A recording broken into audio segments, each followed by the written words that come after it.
Hello అందరికీ welcome to my YouTube channel. ఈరోజు dry fruit milk shake ఎలా చేసుకోవాలో చూద్దాం. సో దానికోసం కొన్ని డ్రై ఫ్రూట్స్ని పాలల్లో వేసి కాగబెట్టుకోవాలి. చల్లారాక ఆ పాలని ఫ్రిడ్జ్లో పెట్టేసుకోవాలి.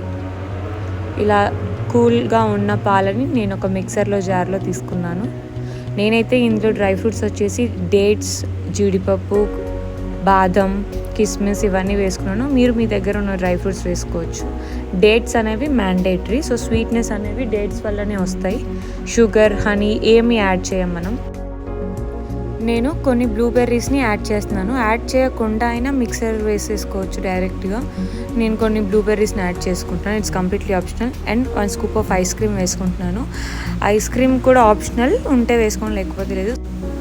అంతే, మిక్సీ చేసుకొని గ్లాస్లో సర్వ్ చేసుకోవడమే. చాలా బాగుంటుంది.